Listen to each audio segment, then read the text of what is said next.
Hello! Thanks for joining us for Episode 5, Part 2, where we dive deeper into Prince's story and learn more about his philanthropic endeavors. All right, Len, well, lead us back in here. So, they rename you. Yes. They That's basically what it is. They rename him. The name was... That's quite a segue back to the conversation. So they renamed you, right? They renamed you. Yeah. And you're about to... But he laughed. After all that information, Yeah. That's what you got? That was the culmination of that everything? was it. You didn't let me so do now they anything came else. up with your name, and this is where we're They going next? rename you, then they're about to ship you off. Jeez. So, This is wrong. tell me how that worked, because I know you're like, yeah, go ahead, call me Prince. And Yeah. then- Well, there's something like... Did you have to sing? I didn't even know what that... Oh, yeah, no, That honestly, means- yeah, I have no you idea. don't Like, know who the heck It's that actually... of course not. Like, It's I actually a didn't- huge compliment because he's a musical genius. was. Yeah, so I didn't even like... He's like, hey, you look like Prince. We call you Prince. Is that right? Like, of course. I mean, it's Yeah. better than, you name me after whatever. But Yeah. Prince is... Okay. Pee Wee Herman would have been worse. So it's like, exactly. So it's like, hey, Prince, okay, fine. So now I don't even know why he called me Prince, or I don't even, like, he told me you look like him, but I don't even know who the Prince is, like, You know anything. what? You probably just reminded him, and he just... it Yeah. just- Like, fine, let's go. Yeah. And then we got to the convoy, come up, and then as soon as we got off the convoy, there's like some other soldiers waiting there, and they told me, like, he's Prince? Like, oh, Prince, wow. Like how they're like, do that. Fine. So I got the Prince. The Prince, like, it comes to the point, like, everybody knows Prince because of the unique name. There, I'm like, I don't even know why they called me Prince, but fine, why not? I'll take it. So I mean, let's talk about this. Is just amazing backstory that you've shared with us thus far. But let's talk a little bit. So you do this session, let's call it, right? This chapter of your life where you're an interpreter for a good period of time. You pick up the name Prince. It's an experience. I mean, we could probably do a whole other episode just on you being that guy. But let's, how we started was how you came from where you started in Afghanistan, and then where you are today. So tell us a little bit about that transition. From century to century, like you started off Yeah. with. Like leaving, Yeah. that moment when you left, and then when you arrived here, and then that journey once you were boots on the ground here in the United States, kind of a deal. So basically, yeah, that 4 years of military, no one 4 missed. years. That was 4 years. So no one missed the war. I don't miss the war, but I miss those moments. I miss those, I will call them sisters and brothers. I served with them. The people. The Comrades, people, if they see me now, shout out to all. I don't have a bad experience with them. That's awesome. We experienced some crazy stuff together. right. Yeah. We're in the war zone, right? Always when I look back, I was like, I don't miss the moments there. Right. There was like kind of like, it's a tough time. You went to the war. Yes. But I do miss people. I miss the environment sometimes. It's very, and I think Difficult that gives times bring people together very closely. yeah, and then this is something that I would call out, like, not trying to bring politics here. I think politicians should learn from our military service members how to be together, no matter what your background you have. Absolutely. When their hard time come up, what party you are in doesn't matter. Yeah. Band of brothers. We're brother. We're fighting each other Right. with each other for our country, Right. shoulder to shoulder. No matter what background, like I don't remember any of them talking about which party they were in, which they were like, we have this mission, we go together, we come together. Yeah. Even if you die, we don't leave you there. Yeah. We carry you and bring you back. That's right. That's how it is. I think they all should. If I were in the point of some point, I'm sorry, it's a little bit off that. I would put anyone that goes to the politics, you should go do the military service, learn how to be together, learn how to fight for your country, then you elected them. Oh, Then we give you a picture. I'm sorry. Yes. I'm not trying to. I hear you. I If you're in the agree. position that make decision for this country, you should be going and serve alongside with U.S. forces. I mean, you what is should one of go the to first war. things they teach you when you want to be a leader? Learn how to be a follower first. Absolutely. You can't lead unless you know how to follow. If you're not ready to basically put your life up front for this country, you shouldn't be able to make decision for this country. That's what I believe. Damn. I mean, That's all I got to say about that. yeah, like It's like Switzerland. if you put your life there, then what else left? Yeah. That's right. Yeah, No, don't dodge it. Embrace it. All right, I'm gonna leave it alone. I'm gonna leave it right. I'll get fired up there like mother. All right. I'm gonna be good. This is about Prince today, so All we got right, to Prince, discuss go ahead. Go ahead. Okay. Go rally. We got to get So- to the next century here. Next century is starting at 2014 April. April 2014. So How old are you? I am 21, going to 22. Like You there? I'm there almost. Wow. So Yeah, It's 21 a- not up here. It's down here. exactly. Well, at that time with the staff, like I look back, like Well, the amount of experience in his life, I think, yeah, his scale well, might be a at little different. 21, like imagine in 20 years old, you are getting picked up at night. Let's go to this mission. It's a night mission. Where you go is you're grabbing this backpack, which is someone is going, you go after him with the night vision with what I wasn't even getting one because they're too expensive. I don't want to lose it. That's right. You just follow me, we go to there, whatever we do, and then you come back at night, dark night, 20 years old, far from your family. And any step you're taking, you're praying that, please God, I don't want to step on the But you can't see. IED. Don't see anything. So I you're don't just want to trusting the brother in front of you. Yeah, and if he blew up, I blew up together. We just step in the middle of whatever, where is it? So as a 20 years old, getting dropped off at 3 a.m. in some place that exactly where. So that's why when I say like here, for April 2014, the SIV thing was nothing until when I applied, it speeded up. There used to be 50 people a year, and you had to have the general recommendation from a general, and they shifted to 5,000 people a year. And they have to go through some very tough, challenging security background, this and this and that and that, until This you is to get transition qualified. to the United States. To get qualified to get the visa, SIV. to go to the United States. Yes, you have to pass basically so many backgrounds. You have to pass so many staff. You shouldn't, like if you have a mission refusal on your background, you're done. I wasn't even like thinking even in the beginning for the first 2 years of like, fine, I just working to help my family, help my country. And then one of the Marine, they walked to me one day. He was a sergeant there. He was like, Prince, why do you want to do this? Now I'm willing to go to the helmet. And there's a transition. I came from IQ.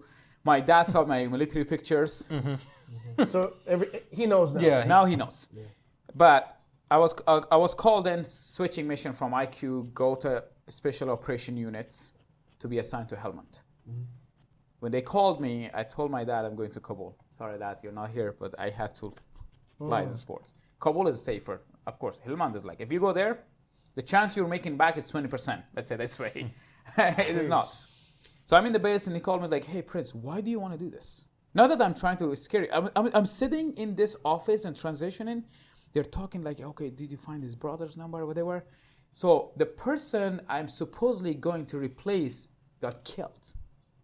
Interpreter. This is in Kabul? It's in Herat right now. They brought him from Helmand.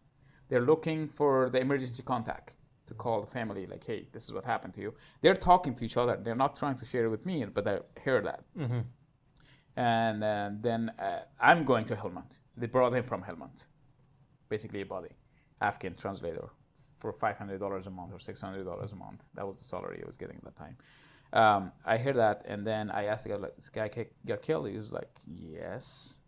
But, sorry. And this is the job you're transitioning to. Yeah, I'm going from, everything was at risk at the beginning, like living there. If you're getting caught, done. But it sounds like it's escalating. This one is escalated. Now you're going from regular army to special forces. To a special forces, from advisory team to operation team. So this is why, who was it that was asking you, why are you doing this? Yeah, so Marines, so it was like translated to this unit, and there's a Marine sergeant came up to me. He's like, Prince? He's like, yeah. Yeah, He's like, why do you want to do this? Yeah. I was like, where are you from? He's like, I'm from Michigan. I was like, you came from Michigan here to help my people. Why I cannot leave my home to come here? Oh, wow. Your damn perspective is Yeah, man. He was like, okay. It's like, Yeah, okay. yeah. It was like, okay. Well, he was 18 when he was 5, so Yeah. Right. Yeah. yeah. Right. No, where we True. would have Yeah. all been at that No, point in time. 100%. Yeah. So one of the very best requirement, like absolutely requirement to go to Helmand is Pashto. You need to know Pashto. And unfortunately, I don't speak Pashto. So he asked me, what language do you speak? I told him I speak Farsi and English. He was like, what about Pashto? Like, I'm sorry, I'm being honest with you. I know I passed all the tests. I know I've been in service for 2 years now. But Herat is separate. Like Herat, you don't really encounter where someone speaks Pashto. They speak Farsi. But if I go to Helmand, it's different. I told him I don't speak Pashto. I'm sorry. He said, okay, well, then I will not assign you to Helmand. There's a assign base. I will send you to somewhere else. Okay. Fine. By the time I say that, there were like literally 20, 30 people waiting to get assigned to Helmand. Everybody says we don't speak Pashto. Because the Pashto, like if you go to Helmand, it's like hard. Now everybody is like ignoring, like, I don't speak Pashto too. Oh, I don't speak Pashto too. I'm like, fine. Because they don't want to go there. Yeah. Right. They found So the me next out. day, I was like, I don't care if you send me there. I came here to go to Helmand, but I don't speak Pashto. I just don't want you to be, So why did you want to go there?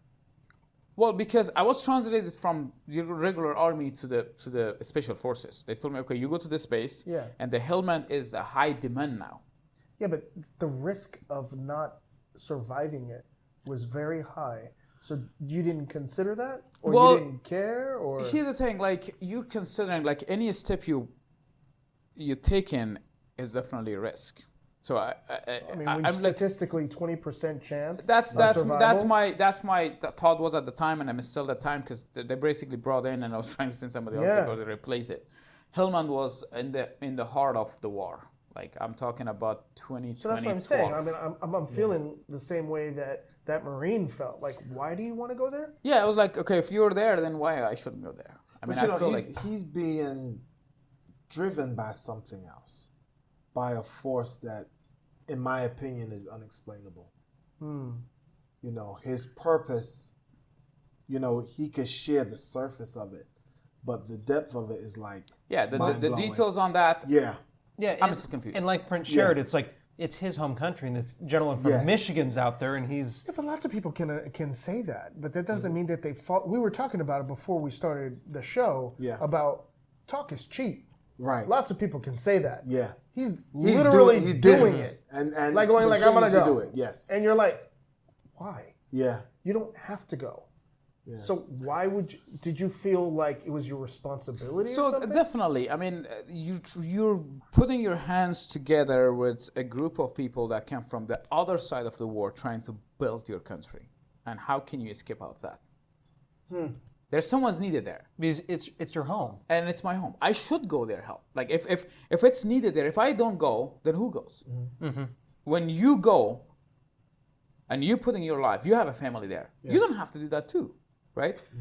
I mean, I might be speaking completely out of turn, and forgive me but you know what I'm hearing? It's this comment that I can't get out of my head. Is you said, if I could be more, at least 10% or more of my dad. And I'm hearing from you, like this is a way for me to have that character, that integrity that I see of my dad. Am I wrong? No, I mean, definitely. That's what you learned. I think the first education you get it from your family. From your parents. Yeah. So 8 hours. And you felt like school. this is the kind of character and integrity, if you believe in the cause and whatever it is, that my dad would do. Yeah, so I'm going to step up. He put his life basically to provide for the family and serve the country with a very honest heart. Again, in 35 years of service, 40 by the time he passed away. Right. He retired in the government, but he still didn't even own a house. And the position he worked, he could make a house every day. Wow. But then when the money could come up. Yeah. And I was in a position to make money the whole month of my salary in one day, literally in every day. I didn't do that, and I'm taking all those things there. So when you come to your home, and then your bigger home will be your country. Yeah. So you would do whatever is necessary. Whatever is necessary to put there, just definitely helping my family in there. And then at that time, I'm like, okay, well, what do you want to do? So the sergeant came back next day, not happy, because everybody's politely refusing. No one can speak the language, no? Well, what Jacob said, they found the out. Yes. I don't speak Pashto. Yeah. So there's like big tents, military tents. I'm sure you guys all saw that, the military tents. You open the door, like, anyone don't speak Pashto, I'm sorry, we don't need you because we only need people for helmet. Pack your stuff. And they're all bye. Let's go. All bye. I remember having a small pillow my mom gave me.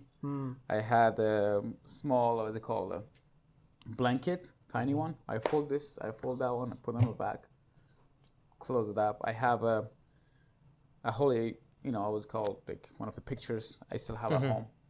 It was always with me. I still have it. I grabbed that, put it in my bag, switched it up. Still with you? Yeah, still with me. Walked out, and then as soon as left, everybody else, they say, one says, I speak Pashto, definitely, fully. They changed their mind. They didn't want to lose the job, right? I walked on, I was the only person who looked at me. So like, you really want to go back? I'm like, I'm being honest with you. And you ask me again, I told you that. And I don't care if you send me to Helmand or anywhere you want to send. I just don't want to make your work harder, because if I go there and I don't speak Pashto, then you have to take the entire time to send somebody else. And it's a winter time. It's really difficult to find plane to send people. You send me there and I'm useless. Yeah, I would argue there are a significant percentage of human beings on this planet who would not think that way. So like, you're putting... They would just do what it was better for them. Yeah. And then what he said, it was like, he tapped me, sorry. Prince? Like, yes.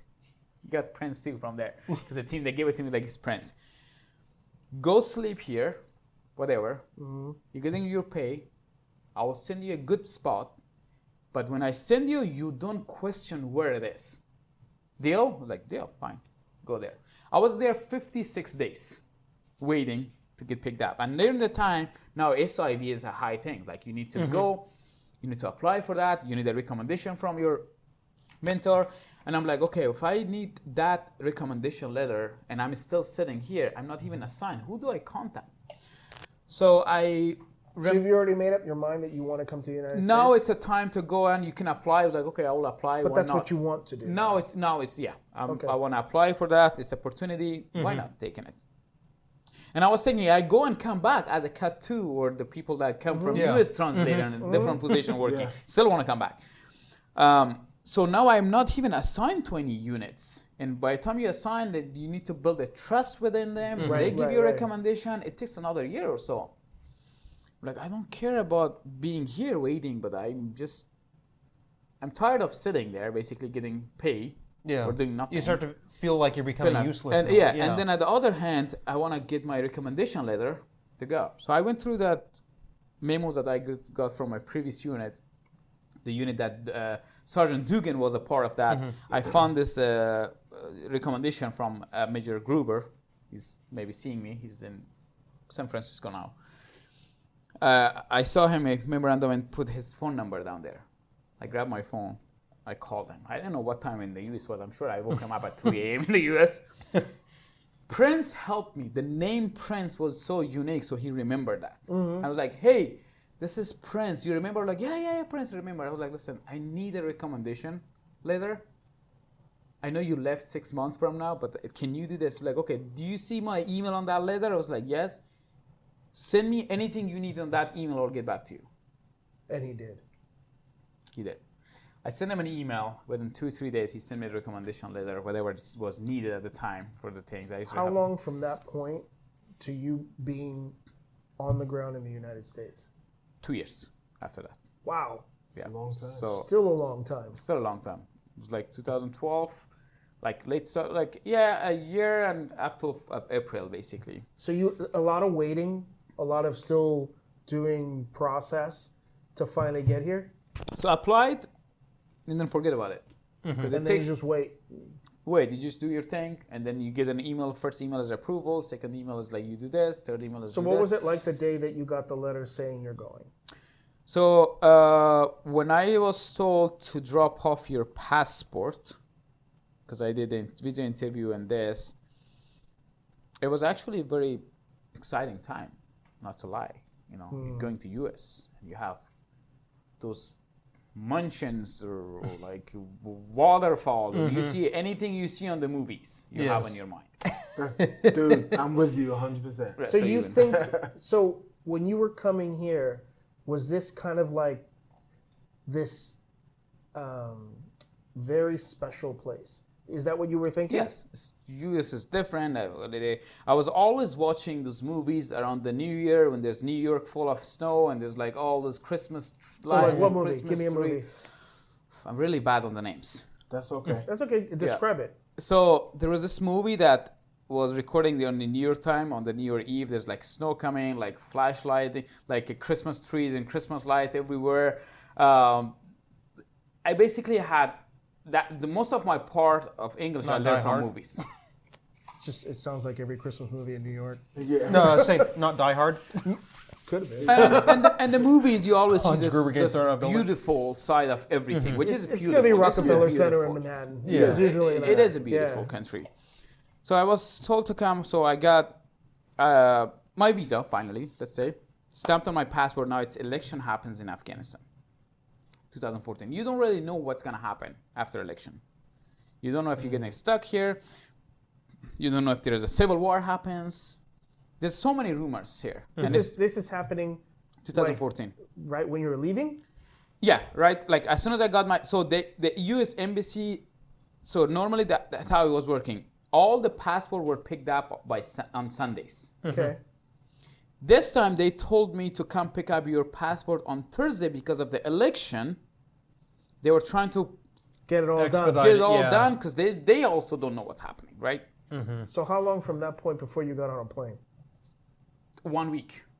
Ooh, And the reason, Yeah. the reason for that. that's quick. So I had only 670 something with me. It was my last salary. US. That was the only salary I took myself. The rest was shared with my brother. He was going like, that was the last one I took. I have it here now.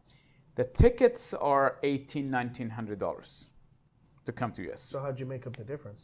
So IOM is I don't know what's it called, International Refugee, whatever, IOM.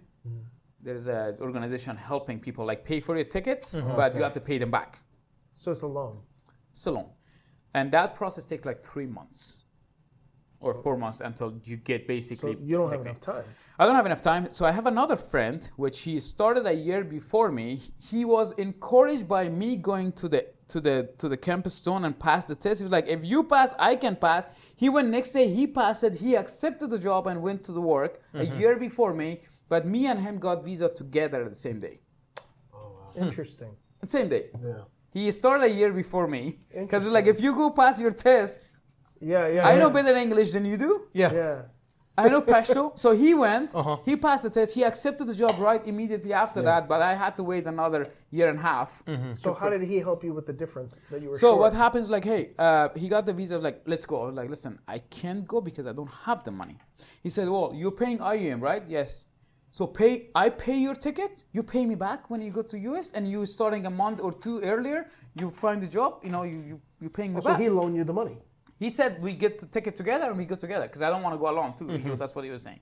So that's how you got on the plane. So I was like, okay, here's the 6 whatever I have, some left, and then put the rest $1,820 something. That was our ticket. Emirates. So when you landed on the United States, you already owed money. Yes. And you I was negative. You were negative. I was negative $1,200. Yet, how much money did you have in your pocket? So I spent my last whatever Afghan money was in the airport. Yeah. Got some energy drink, whatever. On U.S. soil or? On the Afghan soil, Afghan monies. I have some US dollar, like around like $100, but you know, in the pocket because you'll need some. So I came here. When I came here, we got landed in Los Angeles. And now we get off the airport and we're going to San Diego. I don't know how San Diego looks like. So you landed in San Diego? LAX, and me and him. So what I have is so winter I left Afghanistan. We have this big, giant jackets. We think it's cold freezing here because I saw this movie snowing, right? Wrong state. This don't look like Manhattan. So I got off Wrong the plane coast. and they have like big and with this like big, bag. And I walk into this. Everyone's in shorts and flip-flops. Yeah, I was like walking, see people. They're like. Well, that's LAX, so probably Fine. not. Yeah. So I walked with him to Sweats. this sandwich shop. We ordered 2 sandwich. He told us $20 for both, something like that. Yeah, that's about right. And automatically we calculated to Afghan when we were trying to jump on the guy, like you charging us 1,000 Afghani for or 500 Afghani or something for a sandwich. It's only 10 Afghani there. So, but I was like, okay, this is US. You get used to it. Well, welcome to the United States. Yeah. You gonna cough up that $20 though for the sandwich. And automatically it goes to my mind, like you only have like 5-6 sandwich money. Was it? Do you remember what sandwich shop? Was it like a chain or? There was some sandwich shop. The first he ordered, but there was some pork on it. But we don't eat pork, and you have to replace it. Okay, that's Something interesting. happened. I don't know what it was. So we ate that, and then now we're trying to come San Diego. And when I walk into these shops, and they're looking at me like, "What's going on?" Why'd you pick San Diego? So I had a friend that came in before us, and he said, "Well, San Diego's good." And some of the special forces people that I served with, they were like, "Hey, San Diego's great." Because a lot of there's, them like, trained here in San There's Diego. a training. So they didn't lie to you. So that's They didn't good. lie. Yeah, Yes, because they it's didn't all- lie. I'm not It's regret. probably SEALs in Camp Pendleton. So. Yeah. So now we're getting off the airport in San Diego. I'm asking crazy people everywhere, like, well, how to get to San Diego? I'm expecting a motorcycle like Afghanistan come up, or like you get a whatever. Like what time of day is this It's now? night. It's like 6:30 at night. It's dark. Okay. It's dark. I went to this cab drivers. They were like, "Oh, we took it to San Diego, $500." Yeah. Yeah. Yeah. Where are we? Yeah. I have an iPhone 4 at the time. We didn't even have a GPS in Afghanistan. Like we don't know how to use GPS. We just Yes. ask people. Yeah. Yeah. This is the transition of the two Yeah, centuries. exactly. Now I This came is in the and now GPS is new for me. Yeah. You don't want to ask for direction from people in LA. I did. So one person was nice, very nice, and yeah? he heard me come to me. We're like, "Hey, do you want to go to San Diego?" Because we were shocked. Like, how can we pay $500 Right. to go from here to San Diego? And none of those people were telling me like, "Hey, you have the other options." So did you have somewhere to sleep in San Diego? Yeah. So there was a 2-bedroom room already filled by 4 people. So we're they were going, like, waiting for you. I called them like, "Hey, we're coming. Can Okay. you keep the living room Got it. for 2 more people?" So you had a bed. Well, you had a floor or whatever A it was floor. in San Diego waiting for you. Exactly. Yeah. Okay. Okay. So if someone came like, "Hey, do you want to go to San Diego?" Yeah. Go there. I don't remember exactly what he said. Take the bus. Yeah. Go there. That's go there. Whatever. So we got to the bus, and I remember he paid, I think, our tickets because we didn't have a credit card or something like this. That's very. I don't know cool. who you are, but whatever you are, thank you. That's very cool. Wow. Thank you. So we got dropped off to the train station, what they call Amtrak. Yep. $35. So he paying, basically my friend paying, 1 ticket for me, 1 for him. We got dropped off at Seaport Village. Okay. Here. I have a phone from the friend that's here already. It's late. It's right, I would say at 1 a.m. now because by the time we got off the plane, go there. And you're like 22, 23? Not 22 yet. Not even 22. Not yet. 20, not Okay. 22. Like, I would say 22, like close to that. Okay. So I had this number and I gave it to this cab driver. Like, can you call this number, get the address? I was living in, they were, at that time, my first name was Decorah Street at the end of the Genesee Avenue. Yep. There's a Decorah Street, there's like good community there by Genesee Avenue and US, what's it called? UFC, there's like a big mall there. Okay. Yes. This is One in of the San, Westfield malls there. Westfield Mall. in San Diego. Yes. UTC. Yeah, UTC. UTC Mall. Got it. Yeah. So we got that information from him. The cab driver at that time, I don't know how much they charged, but he called on the phone. I was like, okay, I got it. He dropped us off in Decorah Street. And that first night, I went there. He's like, okay, this living room is yours. I don't have anything. Basically, just sleeping straight. put them back, sleeping rest after tired days, basically. So the next day, my friend that was bringing here, he was still a good friend of mine. He's in Seattle now. He came up. So now the next day we have to go to those agencies like Catholic Charities and other stuff. I don't know. Like my friend that he left here, he was like telling me we do this, we do that. So the room was in the name of another student. So we had to each pay $333 exact for the rent. That's our share. So the same night when we got here in the morning, we paid like my friend paid $333 for me, $333 for him. And then I still have that some money. And the next morning we went I got the SIM card for $40 and some other stuff that we had to basically spend on. Like I don't remember what it was. Right. So finally down to like only $1 in my pocket. Okay. So finish on that, and then we got Catholic Charity. They're telling me like, hey, you have to come back and forth here for like. So my friend went with me when the Catholic Charity, the one that came with me, the one we went there. He's already pissed off. He's like, I'm leaving. I don't want to stay here because I don't want to live with 5 more people in the room. Because, he was on top of people that lived a better life, I would say. Okay. So and he was seeking that. Yeah, exactly. What you said, like in Hollywood. It's like he saw these movies. Yes. Like, that's and what they're like, I no, want. I don't want to live here. And then this next day, he's like, keep saying, I'm leaving San Diego. I want to go. Like, you came here. He's leaving San Diego. Yeah, I'm going somewhere else. And I'm like. So did you think about going with him? Well, he was like, I'm going from there. And then I was like, you leaving, but you're supposed to be supporting me here, right? Yeah. And now I find out that he didn't even have that much money to support me. Like, if he traveled, he needed tickets and this and that. Of course. And, And then he's like, I'm leaving. If you want to go, let's go with me. I was like, listen, there's like, I don't know how many million people lives here. If they can survive, I can survive too. I don't want to just keep moving. And so you decided that right there. I decided to stay. Like, I want to stay here. So you're like, do you, and I'm going to do me. Yeah. I have a full month of rent, a roof there now. I have a cell phone, full month paid. Now I went to this Catholic Charity, which was in Fashion Valley at the time. I don't know where it is now. And they said you have to come, like, to send you to job training. You have to come for this. You have to come for that. How'd you find them? So the other friend that was already here, he told me like, about hey, you go here, you go here. He actually went with me there.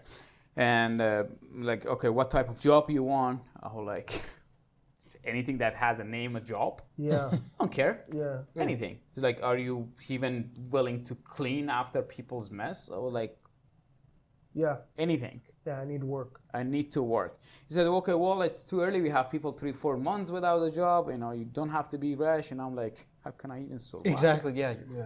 I told him, listen, if you really want to help me, do this. Give me a bus pass and then print out my resume, as many as you can. I want to go look for my job.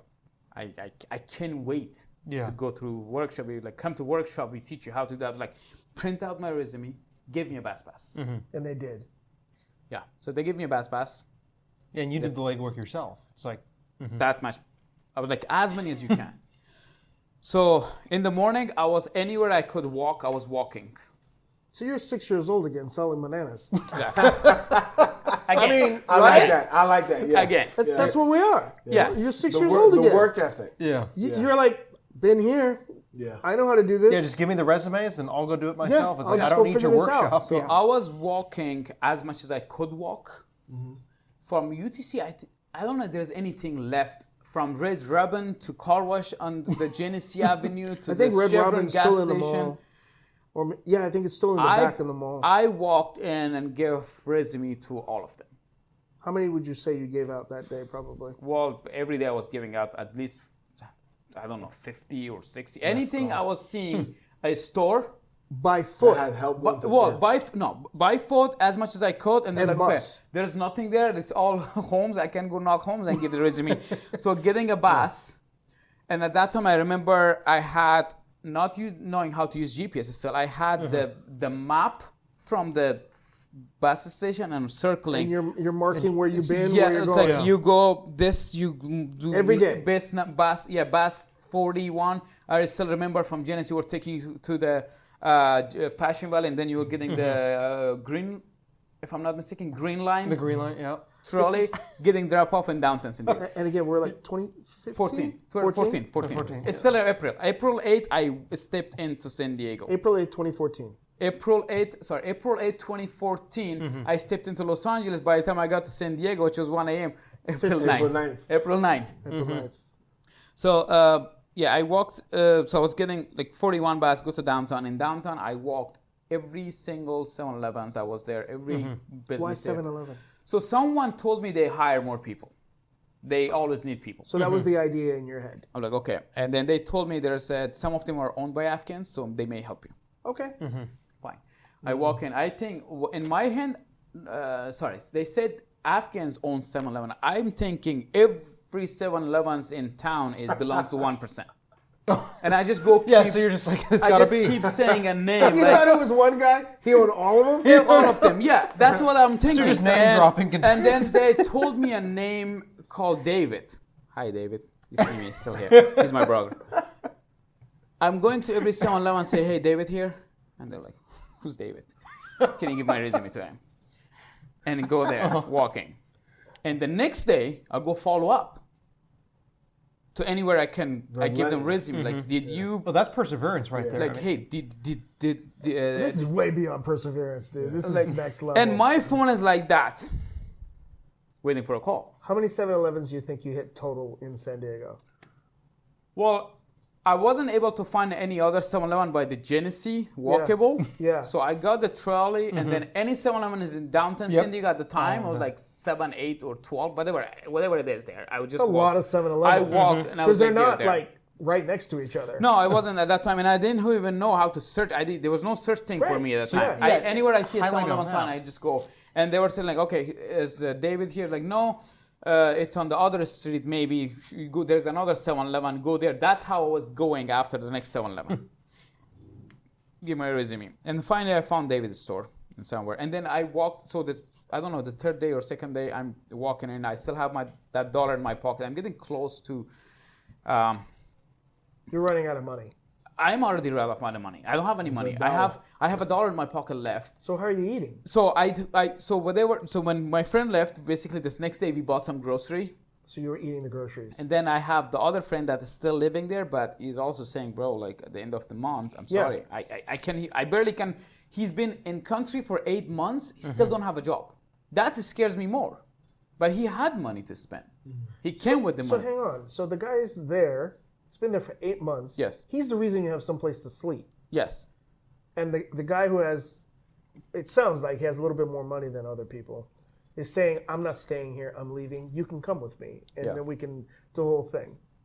What made you think that you would get a job when the guy that was sitting there that already had an apartment didn't have one for 8 months? So he had the money to basically brought in. And I was thinking, like, when I see all those people here, they have a work. And I'm like, God didn't put me here for no reason. Mm-hmm. So you just didn't, like, their deal had nothing to do with you. Yeah, I'm just doing myself. I'm gonna do what I'm gonna do. And then they were saying, oh, there's so many jobs. If you accept the first one, they're not gonna give you the good ones. They were talking about the organization, like Catholic Church. I was like, listen. That sounds familiar. I wanna take anything I have. I don't care. So now I'm $1 in my pocket, so I don't have any food stamp or anything. They say food stamp, but I don't know. Well, with all respect, I think there's so many families that still need of that, and I think it's a great opportunity for a lot of families that they can't afford it until this time to have it. So you didn't want to take it because you felt that other people needed it more. No, I didn't even know what it is. They told me there's a card, you go and shop. Right. I think this is maybe because you serve with the military, they give you that exceptional. I didn't know it's for the people that don't have anything. Or they don't have a job, or they can find it, or they can work. Right. They can work. Right. There's someone I don't want to work, there's someone that they can't work. Right. Yes. Or if they work, they still can make it enough for them. That's different, right? So I went to that charity after, like spreading my things, asking about the food stamp stays. They said, well, it takes time to come, but there's an address here. Can you go get some food from them? So I was like, okay, well, what address is that? This one. So can you see which? On the bus station, it just basically tells the stations. So where you're going. So, okay, it's downtown. Now I'm familiar with downtown. I know how to get to downtown, then I will find it. Yeah. I don't remember which street it is, and I'm still sure this. I went there with the staff on my hands, trying to go find the place that gave food. I don't know. Like I have a different idea. Like when you go there, maybe I don't know. Like what I was thinking at the time. Like why we even took the thing to go there. So I went there and I saw a church with a line of people. Mm-hmm. Getting food, some older from someone that like a food mentally line. ill, a food line. And I walked in here and I walked back and I'm like, no, I'm not gonna do this. No, not for me. Mm-hmm. And I remember that time I prayed to God. I was like, God, I worked my entire life. I didn't ask for this, and I'm sure you have a better plan for me. I know I came up to here, but I'm not gonna take that food. Yeah, and like you mentioned, it's that worth ethic that it's like I have to. I don't wanna stay on the line to get food. Unwavering integrity. Mm-hmm. Unwavering. Well, it's like he talked about, like the dirty money. It's like he wants to earn it and it be his. Yeah, and be his. I don't wanna. I was like, I don't wanna be on the line to get free food, but I can put that time to go find the job instead of waiting on the line. It's easy for people, like for me, to say I get it, but when you're hungry, and you got $1 in your pocket, and you only have your bed for, at this point, maybe 20 days. Well, even less than that. And I see those people homeless on the street, and that scares me more. Like they have family here. Yeah. Mm-hmm. How can you survive? The only skill that helped me in Afghanistan was my English, which is still a broken English at the time. And they all speak English. Yeah, That's not even a skill anymore here now. Yeah. So what am I bringing to the table? Exactly. Right? Like why they pick me over these people. Right. Mm-hmm. So I have this $1 and walking around, and I have a hole in my shoes. Anywhere there's water, I step, hitting my feet. And I'm looking for shoe repair. We have in Afghanistan every corner. If you go, cobbler everywhere. If you go, there's one like fixing it. I'm looking for that to see if I can find any. Right. I couldn't find anything. I walked in. I'm like, okay, well, it's basically, I don't know, 1 o'clock or 2 o'clock now. It's super warm at that time too, and I'm thirsty as well. And you couldn't find the job, fine, and you couldn't find folks' shoes. Mm-hmm. While I'm walking on Fifth Avenue on the other side, I saw this 7-Eleven, like, I don't know, did I give my resume here or not? Let's just walk in. So I walked in first, I'm trying to drink something. I asked for water. They said, well, we don't have water for free, basically. When you think water, in Afghanistan, there's a habit when you walk in. Most of the stores, they have a box here with the ice and water. You can go get ice water. You just get water. Uh-huh. Even on the street, sometimes you can see some people just put it there. Yeah, not here. And that's what I thought. I was like, well, tab, and there's a tab. It's not even here. I'm like, okay. So I went to the cooler, walking in around, like, what I can buy with this.